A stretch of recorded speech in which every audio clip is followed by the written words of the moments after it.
നമസ്കാരം. ഷീബ ടീച്ചറിന്റെ മലയാളം ക്ലാസ്സിലേക്ക് സ്വാഗതം.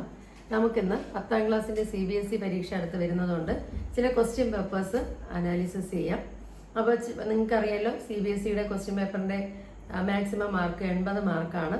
3 മണിക്കൂർ സമയമാണ് അലോ ചെയ്തിരിക്കുന്നത്. അപ്പോൾ ക്വസ്റ്റ്യൻ പേപ്പറിനെ രണ്ടായിട്ട് ഡിവൈഡ് ചെയ്ത് 2 സെക്ഷൻസ് ആയിട്ട് ഡിവൈഡ് ചെയ്തിട്ടുണ്ട്. ആദ്യത്തേത് പാർട്ട് എ, രണ്ടാമത്തേത് പാർട്ട് ബി, സെക്ഷൻ ബി. അപ്പോൾ ഫസ്റ്റ് പാർട്ടിൽ റീഡിംഗ് കോംപ്രഹെൻഷൻ ആണ് വരുന്നത്. അതോടൊപ്പം അതിൽ നമുക്ക് പഠിക്കേണ്ട പ്രോസിന്റെയും പോയിട്രിയുടെ ക്വസ്റ്റ്യൻസും വരുന്നുണ്ട്. അപ്പോൾ എ വിഭാഗത്തിൽ ഇത് 2022-23 ഒരു ക്വസ്റ്റ്യൻ പേപ്പറാണ്. ഖണ്ഡിക വായിച്ചിട്ട് ചുവടെയുള്ള ഏതെങ്കിലും 8 ശരി ഉത്തരം എടുത്തെഴുതുക. അപ്പോൾ നമ്മൾ ആ പാരഗ്രാഫ് നന്നായിട്ട് വായിക്കുക എന്നുള്ളതാണ് അതുകൊണ്ട് ഉദ്ദേശിക്കുന്നത്. അതിൽ 8 ചോദ്യങ്ങളുണ്ട്. ഓരോ ചോദ്യത്തിനും 8 ഓരോ മാർക്ക് വീതം, അങ്ങനെ ടോട്ടൽ 8 മാർക്കാണ് ആ പാരഗ്രാഫ് വായിച്ചതിന് ശേഷമുള്ള ചോദ്യങ്ങളിൽ നിന്നുള്ള ഉത്തരമായിട്ട് വരുന്നതാണ് ഒന്നാമത്തെ ചോദ്യം. ഇനി രണ്ടാമത്തെ ചോദ്യം ഏതെങ്കിലും 8 ശരി ഉത്തരങ്ങൾ എടുത്തെഴുതുക എന്നുള്ളൊരു ചോദ്യമാണ്. ഇതിനകത്ത് ബ്രാഹ്മണൻ എന്ന വാക്കിന്റെ എതിർലിംഗം എന്താണ് എന്നൊരു ചോദ്യം. അതിൽ 4 ഓപ്ഷൻസ് ഉണ്ട്: ബ്രാഹ്മണി, അന്തർജനം, ബ്രാഹ്മണ, ബ്രഹ്മാണി. അതിൽ ആൻസർ ബ്രാഹ്മണി എന്നതാണ്. രണ്ടാമത് അതിനകത്ത് വരുന്ന ഒരു ചോദ്യം വല്ലി എന്ന വാക്കിന്റെ പര്യായം ഏതാണ്? സൂനം, കുരുന്ന്, ലത, കുട്മളം. ലതയാണ് അതിന്റെ ആൻസർ. സ്വാധീനം എന്ന പദത്തിന്റെ വിപരീത പദം എന്താണ് എന്നൊരു ക്വസ്റ്റ്യൻ ഉണ്ട്. ദുസ്വാധീനം, അസ്വാധീനം, നിസ്വാധീനം, പരാധീനം. പരാധീനമാണ് സ്വാധീനത്തിന്റെ ഓപ്പോസിറ്റ്. ഇനി അതിലെ മറ്റൊരു ചോദ്യം നാഗം എന്ന ശരിയായ അർത്ഥവ്യത്യാസം തന്നിരിക്കുന്ന പദഗ്രൂപ്പ് ഏതാണെന്നുള്ളതാണ്. നാഗം എന്നാൽ സർപ്പവും നാഗം എന്നാൽ സ്വർഗവുമാണ്. ഇനി വിദ്യാലയമുറ്റം എന്ന സമസ്ത പദത്തിന്റെ വിഗ്രഹാർത്ഥം ചോദിച്ചിട്ടുണ്ട്. വിദ്യാലയമുറ്റം സമസ്ത പദം വിഗ്രഹിക്കുമ്പോൾ വിദ്യാലയത്തിന്റെ മുറ്റം എന്നാണ് വരുന്നത്. മാർഗം എന്ന വാക്കിന്റെ നാനാർത്ഥമായി വരുന്ന പദം ഏതെന്നൊരു ചോദ്യമുണ്ട്. അതിൽ ഉപായം, ചിന്ത, സംവിധാനം, നീണ്ട. അപ്പൊ മാർഗം എന്ന പദത്തിന്റെ നാനാർത്ഥം എന്ന് പറയുമ്പോൾ എന്താണ് ഉദ്ദേശിക്കുന്നത്? പര്യായമാണെങ്കിൽ അതേ മീനിങ്ങിലുള്ള 2 വാക്കായിരിക്കും. നാനാർത്ഥമാവുമ്പോൾ മറ്റൊരു മീനിങ്ങിലുള്ള മറ്റൊരു പദമായിരിക്കും. അപ്പൊ മാർഗത്തിന് ഉപായം എന്നൊരു മറ്റൊരു നാനാർത്ഥമാണ് ഉള്ളത്. കർമ്മത്താൽ നയിക്കപ്പെടുന്നവർ എന്ന അർത്ഥത്തിൽ പ്രയോഗിച്ചിരിക്കുന്ന പദം ഇത് നളിനി എന്ന പാഠത്തിൽ നിന്ന് വരുന്ന ഒരു ചോദ്യമാണ്. കർമ്മനീതർ എന്നാണ് എൻ്റെ ഉത്തരം. ശ്രദ്ധാഞ്ജലി എന്ന വാക്കിന്റെ അർത്ഥം എന്താണ്? ശ്രദ്ധാപൂർവമുള്ള കൈകൂപ്പ് എന്നാണ് എൻ്റെ ഉത്തരം. ബ്രാഹ്മണോഹം എന്ന വാക്ക് എങ്ങനെ പിരിച്ചെഴുതുക? ഇത് സംസ്കൃത സന്ധിയാണ്. ബ്രാഹ്മണ പ്ലസ് അഹം എന്നുള്ളതാണ് ബ്രാഹ്മണോഹം. തന്നിരിക്കുന്നതിൽ ശരിയായ പദം ഏത് എന്നുള്ളൊരു 4 പദം കൊടുത്തിട്ടുണ്ട്. ചക്ഷുശ്രവണൻ. അതിൽ ചക്ഷുഹ ശ്രവണൻ എന്നുള്ളതാണ് ശരിയായ പദം. കാരണം ചക്ഷുസ് പ്ലസ് ശ്രവണൻ എന്നാണ് അത് പിരിക്കുന്നത്. പലപ്പോഴും ടെക്സ്റ്റ് ബുക്കിൽ ചക്ഷുശ്രവണൻ എന്ന് തന്നെയാണ് കൊടുത്ത് കാണുന്നത്. ഏതെങ്കിലും 4 മാത്രം. അപ്പൊ മൂന്നാമത്തെ ചോദ്യം അതിനകത്ത് വരുന്നത് ഏതെങ്കിലും 4 മാത്രം ബ്രാക്കറ്റിൽ നിന്ന് ശരിയായ ഉത്തരം തിരഞ്ഞെടുത്തത്. അതിനെല്ലാം ഓരോന്നിനും ഓരോ മാർക്കാണ്. മർത്യജന്മം ക്ഷണഭംഗുരം എന്നൊരു സ്റ്റേറ്റ്മെന്റ് കൊടുത്തിട്ട് എങ്ങനെയാണ് മർത്യജന്മം ക്ഷണഭംഗുരമാകുന്നത്? എങ്ങനെയാണ് മർത്യജന്മം ക്ഷണഭംഗുരമാകുന്ന? കാലമാകുന്ന സർപ്പത്താൽ വിഴുങ്ങും പോലെ, തീയാൽ ചുട്ടുപഴുത്ത ലോകത്തിൽ വെള്ളത്തുള്ളികൾ വീഴും പോലെ, നദിയിലൂടെ ഒഴുകുന്ന വിറകുകൾ പോലെ, സത്രത്തിൽ നിന്ന് വഴിയാത്രക്കാർ ഒഴിഞ്ഞു പോകും പോലെ. അപ്പൊ മർത്യജന്മം ക്ഷണഭംഗുരം ആവുന്നത് വഹിനി സംതപ്ത, അതിനു മുമ്പുള്ള വരിയാണ് അതിന്റെ ഉത്തരം. തീയാൻ ചുട്ടുപഴുത്ത ലോകത്തിൽ വെള്ളത്തുള്ളികൾ വീഴുന്നത് പോലെ മർത്യന്റെ ജന്മം ക്ഷണഭംഗുരമാണ്, ക്ഷണത്തിൽ നശിച്ചു പോകുന്നതാണ്. അതിലെ രണ്ടാമതൊരു ചോദ്യം, മർത്യൻ എന്ന പേര് മനുഷ്യന് എങ്ങനെയാണ് കിട്ടിയത്? മരണമുള്ളവനായതുകൊണ്ടാണ് അവന് മർത്യൻ എന്ന പേര് കിട്ടിയത്. എന്താണ് ഏറെ പണിപ്പെട്ടടച്ച് അവർ തുറന്നത്? അത് ഏത് പാഠമാണ്? അമ്മത്തൊട്ടിൽ എന്ന പാഠമാണ്. കണ്ണ് വളരെ ഏറെ പണിപ്പെട്ടാണ് അമ്മ അടച്ചു തുറക്കുന്നത്. നിവർക്കാനാവാതെ അമ്മ മാറോട് ചേർത്ത് വെച്ചത്. അപ്പൊ അവിടെ ഒരു ചോദ്യമുണ്ട്. നീരാതെ എന്ന് 2 വാക്കുകൾ ആ വരികളിൽ വരുന്നുണ്ട്. നീരറ്റത് അമ്മയുടെ കൈകളാണ്, നീരറ്റ് ജലാംശമില്ലാത്തത്. നിവരാതെ എന്ന് പറഞ്ഞാൽ നിവർക്കാൻ കഴിയുന്നില്ല. അമ്മയുടെ രോഗാവസ്ഥയാവാം, ദാരിദ്ര്യമാവാം, അമ്മയെ അനുഭവിക്കുന്ന വിഷമങ്ങളാവാം, അമ്മയുടെ സ്നേഹരാഹിത്യമാവാം. എന്തായാലും മാറോട് ചേർത്ത് വെച്ചിരിക്കുന്ന എന്താണ്? കൈകളാണ്. കേടുവാണ് ഇവിടെ ഏകുമർത്ഥിയാം പ്രാണിതൻ പ്രിയം ഒരിക്കൽ ഈശ്വരൻ. ആരാണ് ഇവിടത്തെ പ്രാണി? അപ്പൊ ഇവിടെ നളിനി പറയുന്നു, എനിക്കൊരു കാര്യം മനസ്സിലായി, വളരെ കാലം കേണു വാണുകയാണെങ്കിൽ, കരഞ്ഞ് പ്രാർത്ഥിക്കുകയാണെങ്കിൽ ഈശ്വരൻ എനിക്കൊരു കാര്യം നൽകും എന്ന് പറയുന്നുണ്ട്. അത് ഇവിടുത്തെ പ്രാണി എന്ന് ഉദ്ദേശിക്കുന്ന ആരെയാണ്? നളിനിയാണ്. ഈശ്വരൻ എങ്ങനെയാണ് പ്രിയമേകിയത്? അതായത് നളിനി വികലമായ സുഖോദയം നൽകിയാണോ, ശാശ്വതമായ ആനന്ദം നൽകിയാണോ, സ്വജീവിതം ധന്യമാക്കി ആണോ ഈശ്വരൻ പ്രിയമേകിയത്? അതായത് സ്വജീവിതം പ്രിയമൊരിക്കൽ ഈശ്വരൻ കേണുവാൺ ഇവിടെ മേകുമർത്തിയാം പ്രാണിതൻ പ്രിയമൊരിക്കൽ ഈശ്വരൻ. അതായത് ഞാൻ ഒരുപാട് കാലം ഇവിടെ കരഞ്ഞ് പ്രാർത്ഥിച്ച് താമസിച്ചപ്പോൾ എനിക്ക് ദിവാകരനെ കാണാൻ കഴിഞ്ഞു എന്നാണ് നളിനി പറയുന്നത്. ആറാട്ടുകുന്നിന്റെ ചരിത്രത്തിലെ സംഭവം എന്തായിരുന്നു? ആറാട്ടുകുന്ന് നമ്മുടെ പണയം എന്ന കഥയിലെ സ്ഥലമാണ്. അവിടുത്തെ ചാക്കുണ്ണിയാണ് റേഡിയോ വാങ്ങാൻ പോയത്. അവൻ റേഡിയോ വാങ്ങിയതാണ് അവിടുത്തെ ഏറ്റവും വലിയ സംഭവം. ആറാട്ടുകുന്നിൽ റേഡിയോ ഭയക്കുന്നവരാരായിരുന്നു? അതായത് തുന്നൽ കൂലിക്ക് കടം പറയുന്നവരാണ് പലപ്പോഴും റേഡിയോ ഭയക്കുന്നത്. അതായത് ഇപ്പം ദൂരെ നിന്ന് വരുമ്പോഴേ റേഡിയോ വരുന്നതിന്റെ ശബ്ദം കേൾക്കാം. അപ്പൊ അവർ ആ സമയത്ത് മാറിപ്പോകാനാണ് ശ്രമിക്കുക. രണ്ട് വാക്കുകൾ മാത്രം, രണ്ട് വാക്കുകൾക്കിടയിൽ സാന്ത്വനത്തിന്റെ നിറവ്. കടൽ തീരത്തിലെ ചോദ്യമാണ്. ആരുടേതാണ് രണ്ട് വാക്കുകൾ? അപ്പം വെള്ളായിയെ നീലിയെ ഇങ്ങനെ രണ്ട് വിളികൾ ഇവർ തമ്മിൽ വിളിക്കുന്നുണ്ട്. ആ രണ്ട് വാക്കുകളിൽ എന്താണ് ഉദ്ദേശിക്കുന്നത്? വെള്ളായിയോടുള്ള സ്നേഹം, സാന്ത്വനം നീലി പ്രകടിപ്പിക്കുന്നു.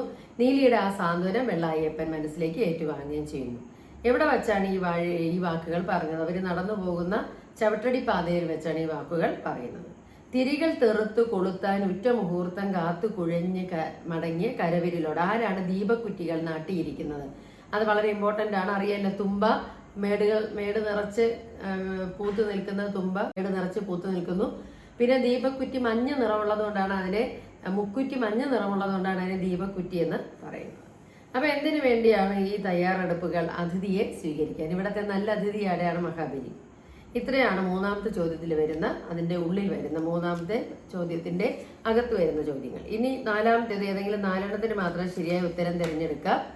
ആ ഹൃദയോന്നതിക്ക് മുന്നിൽ, ആ അഭിജാത്യത്തിന് മുന്നിൽ ഒരിറ്റ് കണ്ണുനീർ തൂകാതിരിക്കാൻ ആർക്ക് സാധിക്കും? ആരാണ് ഇങ്ങനെ പറയുന്നത്?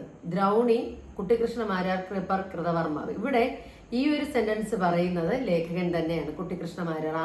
ആരുടെ ഹൃദയോന്നതി എന്നാണ് ഉദ്ദേശിക്കുന്നത്? ദുര്യോധനന്റെ ഹൃദയോന്നതി. ഏത് സന്ദർഭത്തിലാണ് ഇങ്ങനെ പറയുന്നത്? അതായത് മാതാപിതാക്കളെയും ഭാര്യയും ഓർക്കുന്നതിന് മുമ്പ് ഏക സഹോദരിയായ ദുശ്ശളയെ കുറിച്ച് ഓർത്ത് ദുര്യോധനൻ വിലപിക്കുന്ന കണ്ടിട്ട്. ആർക്ക് വേണ്ടിയാണ് കണ്ണീർ അർപ്പിക്കുന്നത്? ആർക്ക് വേണ്ടിയാണ് കണ്ണീർ അർപ്പിക്കുന്നത്? ദുര്യോധനന് വേണ്ടി ഒരിറ്റ് കണ്ണുനീർ നമുക്ക് അർപ്പിക്കാമെന്നാണ് ലേഖകൻ പറയുന്നത്. ഏത് കൃതിയിൽ നിന്നുള്ള വരികളാണിത്? ഭാരത പര്യടനം എന്ന പുസ്തകത്തിലെ ഭാഗമാണ്. അതിൽ നിന്നുള്ള വരികളാണിത്. ചെമ്പുമത്തായി അങ്ങനെ പറഞ്ഞെങ്കിലും ചാക്കുണ്ണിയുടെ അനുഭവം എന്തായിരുന്നു? നേരെ മറിച്ചായിരുന്നു. എന്താണ് ചെമ്പുമത്തായി പറഞ്ഞത്? മത്തായി പറഞ്ഞാലും നേരെ മറിച്ചാണ് ചാക്കുണ്ണിയുടെ അനുഭവം.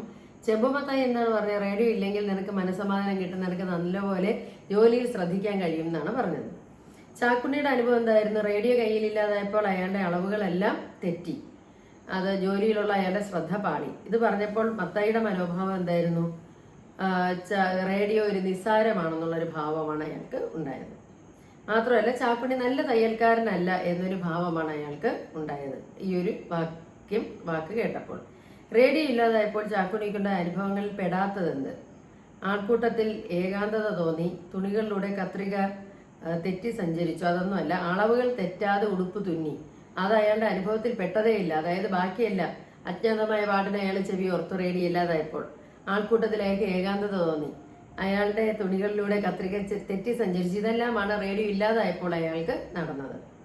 ആ നെറ്റിയിൽ കൈപ്പടം വെച്ച് അനുഗ്രഹിച്ചു. നമുക്കത് അറിയില്ല. കടത്തീരത്ത് അവസാനം ആ മകന്റെ കണ്ടുണ്ണിയുടെ ശവശരീരം മുന്നിൽ കാണുമ്പോൾ അപ്പൻ എന്ത് ചെയ്യുന്നു? അവന്റെ നെറ്റിയിൽ കൈവച്ച്, ആ മണ്ണിട്ട് മൂടുന്നതിന് മുമ്പേ അവന്റെ നെറ്റിയിൽ കൈവച്ച് അവനെ അനുഗ്രഹിക്കുന്നു.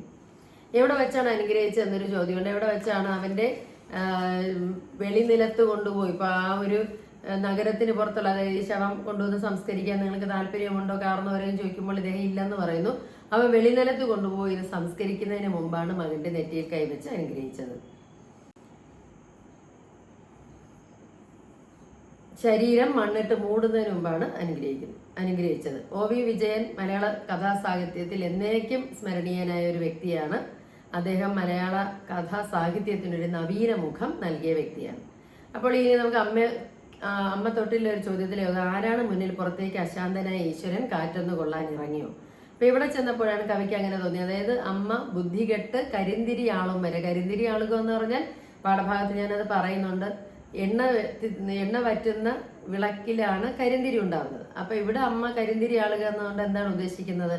അമ്മയുടെ മനസ്സിന്റെ നിയന്ത്രണം അല്ലെങ്കിൽ ശ്രദ്ധ ഇതെല്ലാം നഷ്ടപ്പെട്ട് ഓർമ്മയൊക്കെ നഷ്ടപ്പെട്ട ഒരവസ്ഥയാണ് അമ്മയുടെ സ്വഭാവത്തിൽ കരിന്തിരി ആളുക. അപ്പൊ ആ ഒരു അമ്മ എപ്പോഴും കരിന്തിരി ആളുന്നതിന് മുമ്പ്, അതായത് ഓർമ്മകൾ നഷ്ടപ്പെടുന്നതിന് മുമ്പ് എന്നൊന്ന് അമ്പലത്തിൽ കൊണ്ടുപോകണമെന്ന് പറയുമായിരുന്നു. ഒരിക്കലും മകൻ അത് ചെയ്തിട്ടില്ല. അവിടെ കൊണ്ടുപോയി കളയാൻ. കാരണം രാത്രിയാകുമ്പോൾ അമ്പലം ശാന്തമാണ്. അവിടെ ചെന്നപ്പോഴുണ്ട് ഈശ്വരൻ അശാന്തനായി പുറത്തേക്ക് ഇറങ്ങി നിൽക്കുന്നു. അത് ഇവിടെ ചോദിക്കുന്നുണ്ട്, അമ്മ ഏതുവരെയാണ്, കരിന്തിരിയാളും വരെയാണ് ഇങ്ങനെ അവനെ ശല്യപ്പെടുത്തിയിരുന്നത്. കോവിലിലെ പ്രതിഷ്ഠ ആരാണ് ഈ കവിത എഴുതിയത്? റഫീഖ് അഹമ്മദാണ്. റഫീഖ് അഹമ്മദിന്റെ കൃതി അല്ലാത്തത് ഏതാണെന്ന് ഇതിനകത്തൊരു ചോദ്യം കൊടുത്തിട്ടുണ്ട്. ഇവരറിയുന്നില്ല എന്നെ അഭിമാനം. ആരാണ് അഭിമാനം അറിയാത്തവർ? അതായത് പരിഷ്കാരത്തിന്റെ തിണ്ണയിലുള്ളവർക്ക് നമ്മുടെ മഹാബലിയെ കുറിച്ചോ അല്ലെങ്കിൽ ആ ഒരു സംസ്കാരത്തെ കുറിച്ചോ അറിയില്ല. ആർക്കാണ് അഭിമാനം ഉള്ളത്? ഈ ഒരു ഇദ്ദേഹത്തെ കുറിച്ച് പുള്ളുവന്, ഞാനൊരു പുള്ളുവനാണെന്ന് കവി പറയുന്നു. പുള്ളുവനായി എനിക്ക് ആരെക്കുറിച്ച് അഭിമാനമുണ്ട്? ഈ ഒരു കവിയെ, മഹാബലിയെ കുറിച്ച് അഭിമാനമുണ്ട്. ഗോവേദകമിഴി മിന്നുന്ന കാഞ്ചന സിംഹാസനത്തിൽ മുത്തുക്കുടയും ചൂടിയിരിക്കുന്നത് ആരാണ്? മഹാബലി മന്നൻ. എന്ത് പറഞ്ഞാണ് പഴിക്കുന്നത്? ഇദ്ദേഹത്തിന്റെ പാട്ടിനെ ആളുകൾ കളിയാക്കുന്നതിനെതിരെയുള്ള ഒരു വിമർശനം കൂടെയാണല്ലോ ഈ കവിത. പല്ലുകൊഴിഞ്ഞ പാട്ടെന്നാണ് വൈലോപ്പിള്ളിയുടെ പാട്ടിനെ പഴിക്കുന്നത്. ഇത്ര ആകുമ്പോഴേക്കും എ വിഭാഗമായി. ബി വിഭാഗത്തിലേക്ക് പോകുമ്പോൾ പ്രയോഗം മാറ്റുകയാണ്. അത് ടീച്ചർ മറ്റൊരു വീഡിയോയിൽ പറഞ്ഞിട്ടുണ്ട്. പ്രയോഗം കർത്തരി പ്രയോഗത്തെ കർമ്മണി പ്രയോഗമാക്കി മാറ്റുന്നതാണ്. മഹാഭാരത കഥ അശ്വത്ഥാമാവിനെ ചിരഞ്ജീവി സർവ്വവ്യാപിയുമായി കൽപ്പിച്ചു. മഹാഭാരത കഥ അശ്വത്ഥാമാവിനെ ചിരഞ്ജീവി സർവ്വവ്യാപിയുമായി കൽപ്പിച്ചു. മഹാഭാരത കഥയാൽ അശ്വത്ഥാമാവിനെ ചിരഞ്ജീവി സർവ്വവ്യാപിയുമായി കൽപ്പിക്കപ്പെട്ടു. കുളിയുടെ അനുഭവം വെള്ളായപ്പനെ തളർത്തി. കുളിയുടെ അനുഭവത്താൽ വെള്ളായപ്പൻ തളർത്തപ്പെട്ടു. ഇനി അംഗവാക്യം, അങ്കിവാക്യം എന്നിവ വേർതിരിച്ചെഴുതുക എന്നുള്ളതാണ്. പൂർണ്ണമായ അർത്ഥത്തെ തരാതെ അങ്കിവാക്യത്തോട് ചേർന്ന് നിൽക്കുന്ന വാക്യമാണ് അംഗവാക്യം. പൂർണ്ണമായ അർത്ഥമില്ലാത്തതാണ് അംഗവാക്യം. പൂർണ്ണമായ അർത്ഥമുള്ളത് അങ്കിവാക്യവുമാണ്. വെള്ളായപ്പൻ യാത്ര പുറപ്പെടുമ്പോൾ വീട്ടിൽ നിന്ന് കൂട്ട നിലവിളി ഉയർന്നു. വീട്ടിൽ നിന്ന് കൂട്ട നിലവിളി ഉയർന്നു എന്നുള്ളത് അങ്കിവാക്യമാണ്. അതിന് പൂർണ്ണമായ അർത്ഥമുണ്ട്. വെള്ളായപ്പൻ യാത്ര പുറപ്പെടുമ്പോൾ എന്നുള്ളത് അംഗവാക്യമുണ്ട്. അതിന് പൂർണ്ണമായ അർത്ഥമില്ല. ചെമ്പുമത്തായി അങ്ങനെ പറഞ്ഞെങ്കിലും ചാക്കുണ്ണിയുടെ അനുഭവം നേരെ മറിച്ചായിരുന്നു. അതിലെ അങ്കിവാക്യം ചാക്കുണ്ണിയുടെ അനുഭവം നേരെ മറിച്ചായിരുന്നു. അതിന് പൂർണ്ണമായ അർത്ഥമുള്ള ഒരു വാക്യമാണ്. അംഗവാക്യം പൂർണ്ണാർത്ഥമില്ലാത്തതാണ്. ചെമ്പുമത്തായി അങ്ങനെ പറഞ്ഞെങ്കിലും എന്നാണ് അതിന്റെ ഉത്തരം. ഇനി വാക്യത്തിൽ തെറ്റുണ്ടെങ്കിൽ തിരുത്തുക. അപരിചിതരുടെ താല്പര്യരഹിതമായ സംഭാഷണം അയാൾക്ക് എണ്ണമറ്റതും അനേകവുമായ കൊലക്കയറുകൾ സമ്മാനിക്കുകയായിരുന്നു. ആ ഒരു ചോദ്യത്തിൽ അപരിചിതരുടെ താല്പര്യരഹിതമായ സംഭാഷണം അയാൾക്ക് എണ്ണമറ്റ കൊലക്കയറുകൾ സമ്മാനിക്കുകയായിരുന്നു എന്ന് ഉത്തരം മതി. അനേകവുമായ എന്നുള്ളത് വേണ്ട. പതിറ്റാണ്ടായി നൂല് കോർത്ത് കുഴിഞ്ഞുപോയ കണ്ണുകൾ കൊണ്ട് അയാൾ ചുറ്റുപാട് നോക്കുകയും വീക്ഷിക്കുകയും ചെയ്തു. പതിറ്റാണ്ടായി നൂല് കോർത്ത് കുഴിഞ്ഞുപോയ കണ്ണുകൾ കൊണ്ട് അയാൾ ചുറ്റുപാട് നോക്കി എന്ന് മതി. നോക്കുക, വീക്ഷിക്കുക എന്നുള്ളതിനൊക്കെ സെയിം ഉത്തരം തന്നെ, ഒരു മീനിങ് തന്നെയാണ്. അർത്ഥമാറ്റം വരാതെ വിധിവാക്യത്തെ നിഷേധവാക്യമാക്കാതെ നമുക്ക് ശ്രദ്ധിക്കേണ്ടതെന്നാണ്. ഇപ്പൊ ഏതെങ്കിലും ഒരു വാക്യത്തെ സൂര്യൻ ഉദിച്ചു എന്നുള്ളത് വിധിവാക്യമാണെങ്കിൽ നിഷേധവാക്യം സൂര്യൻ ഉദിക്കാതിരുന്നില്ല എന്നുള്ളതാണ്. അപ്പൊ ഇവിടെ ആറാട്ടുകുന്നിൽ റേഡിയോ വാങ്ങിച്ച ആദ്യത്തെ പൗരൻ ചാക്കുണ്ണിയായിരുന്നു. അപ്പൊ അത് നിഷേധവാക്യമാവുമ്പോൾ ആറാട്ടുകുന്നിൽ റേഡിയോ വാങ്ങിച്ച ആദ്യത്തെ പൗരൻ ചാക്കുണ്ണിയായിരുന്നില്ല എന്ന് വരും. തുവർത്തിൽ കെട്ടിയ പൊതിച്ചോറിന്റെ കഞ്ഞി നനവ് കയ്യിൽ തട്ടി എന്നുള്ളത് വിധിവാക്യവും അത് നിഷേധവാക്യമാകുമ്പോൾ തുവർത്തിൽ കെട്ടിയ പൊതിച്ചോറിന്റെ കഞ്ഞി നനവ് കയ്യിൽ തട്ടാതിരുന്നില്ല എന്നുള്ളതാണ്. ഇനി വരുന്നത് ഏതെങ്കിലും രണ്ട് വാക്കുകൾ നമ്മൾ സ്വന്തം വാക്യത്തിൽ പ്രയോഗിക്കാൻ. അത് എളുപ്പമാണ്. പഠിക്കുന്ന പാഠഭാഗങ്ങളിലെ മീനിങ്സ് അറിയാമെങ്കിൽ ഇപ്പൊ ഇവിടെ കടുങ്കൈ ചെയ്യുക, കഥ കഴിക്കുക, കൈ ഒഴിയുക എന്നൊക്കെ കൊടുത്തിട്ടുണ്ട്. കടുങ്കൈ ചെയ്യുക എന്ന് പറഞ്ഞാൽ രണ്ടും കെട്ട് എന്തെങ്കിലും ഒരു ക്രൂര പ്രവൃത്തി ചെയ്യുക എന്നുള്ളതാണ് ഉദ്ദേശിക്കുന്നത്. കഥ കഴിക്കുക എന്ന് പറഞ്ഞാൽ ഇല്ലാതാക്കുക എന്നുള്ളതാണ് അതുകൊണ്ട് ഉദ്ദേശിക്കുന്നത്. കൈ ഒഴിയുക എന്ന് പറഞ്ഞാൽ ഉപേക്ഷിക്കുക. അപ്പൊ ഇത്തരം മീനിങ് വരുന്ന ഒരു സെന്റൻസ് നമുക്ക് നമ്മുടെ ഓൺ സെന്റൻസ് ആയിട്ട് എഴുതാൻ കഴിയണം. ഇനി വരുന്നത് 5 മാർക്ക് ചോദ്യമാണ്. ഏതെങ്കിലും ഒരു വിഷയത്തെക്കുറിച്ച് ഉപന്യസിക്കുക എന്നുള്ളൊരു ക്വസ്റ്റ്യൻ കൊടുത്തിട്ടുണ്ട്. അതിൽ 3 ക്വസ്റ്റ്യൻ ഇവിടെ ഉണ്ട്. കോവിഡ് കാലത്തിന് ശേഷം വിദ്യാഭ്യാസ മേഖലയിലുണ്ടായ മാറ്റങ്ങൾ, പിന്നൊന്ന് വിദ്യാഭ്യാസ സ്ഥാപനങ്ങളിൽ തുല്യ ലിംഗനീതി നടപ്പാക്കുമ്പോൾ ഉണ്ടാകാവുന്ന ഗുണദോഷ ഫലങ്ങൾ. ഇപ്പോൾ കോവിഡ് കാലത്തിന് ശേഷം വിദ്യാഭ്യാസ മേഖലയിലുണ്ടായ 2 ചോദ്യങ്ങളാണ് ഇതിനകത്തുള്ളത്. കോവിഡ് കാലത്തിന് ശേഷം വിദ്യാഭ്യാസ മേഖലയിലുണ്ടായ മാറ്റങ്ങൾ എന്താണ്? നമ്മളിപ്പോൾ ഓൺലൈനായിട്ട് പഠിക്കുന്നത് തന്നെയാണ് അതിൽ ഏറ്റവും വലിയൊരു മാറ്റം. അതായത് സ്കൂളിലെ ഈ ഒരു കേരളം പോലുള്ള ഒരു സംസ്ഥാനത്ത് അല്ലെങ്കിൽ ഇന്ത്യ പോലുള്ള രാജ്യത്ത് നമുക്ക് സ്കൂളുകളിലേക്ക് പോകാൻ പറ്റാതെ കോവിഡ് കാലത്ത് നമ്മൾ വിഷമിക്കുമ്പോൾ അധ്യാപകരും പഠന സാമഗ്രികളും നമ്മളെ വീടുകളിലേക്ക് എത്തിച്ചേരുന്ന ഒരു ടെക്നോളജിക്കൽ ഒരു പ്രോഗ്രസ് അല്ലെങ്കിൽ ഒരു സാങ്കേതികമായ ഒരു വളർച്ച നമുക്കുണ്ടായി എന്നുള്ളത് തന്നെയാണ് കോവിഡ് കാലത്തെ വിദ്യാഭ്യാസത്തെ കുറിച്ച് പറയേണ്ടത്. മറ്റൊന്ന്, വിദ്യാഭ്യാസ മേഖലയിൽ നിങ്ങൾക്കറിയാവുന്ന സ്ഥാപനങ്ങൾ പലയിടത്ത് ജെൻഡർ ഇക്വാലിറ്റി, തുല്യ ലിംഗ നീതി നടപ്പാക്കാൻ വേണ്ടി സെയിം യൂണിഫോം ആക്കുന്നുണ്ട്. അതായത് ആൺകുട്ടികളുടെ അതേ യൂണിഫോം തന്നെ പെൺകുട്ടികൾക്കും പല സ്കൂളുകളിലാക്കുന്നുണ്ട്. അപ്പൊ അതിന് മറിച്ച് ഒരു കാര്യം പറയുന്നത്, പെൺകുട്ടികളുടെ യൂണിഫോം എന്തുകൊണ്ട് ആൺകുട്ടികൾക്ക് കൊടുക്കുന്നില്ല എന്നുള്ളത് അതൊരു വിരോധാഭാസമാണ്. നമ്മളത് അന്വേഷിക്കേണ്ട കാര്യമില്ല. പക്ഷേ ആൺകുട്ടികളുടെ അതേ യൂണിഫോം തന്നെ പെൺകുട്ടികൾക്ക് നടപ്പിലാക്കുമ്പോൾ അത് അവരുടെ ഉള്ളിലെ ആൺപെൺ വ്യത്യാസത്തെ ഇല്ലാതാക്കാൻ അത് സഹായിക്കാം. അങ്ങനെ 2 ചോദ്യങ്ങളെങ്കിലും ഒന്നിന് നമുക്ക് 1.5 പുറത്തിൽ കവിയാതെ എഴുതേണ്ടി വരും. അപ്പൊ 3ഓ 4ഓ പാരഗ്രാഫായിട്ട് എഴുതാൻ ശ്രദ്ധിക്കുക. പിന്നെയുള്ളത്, ഇന്നത്തെ തലമുറയെ ഗ്രസിച്ചിരിക്കുന്ന മദ്യാസക്തി, മയക്കുമരുന്നിന്റെ ഉപയോഗം എന്നിവയ്ക്കെതിരെ ഒരു മാതൃക വിദ്യാർത്ഥി എന്ന നിലയിൽ നിങ്ങൾക്ക് എന്ത് ചെയ്യാൻ കഴിയും എന്നൊരു ചോദ്യമുണ്ട്.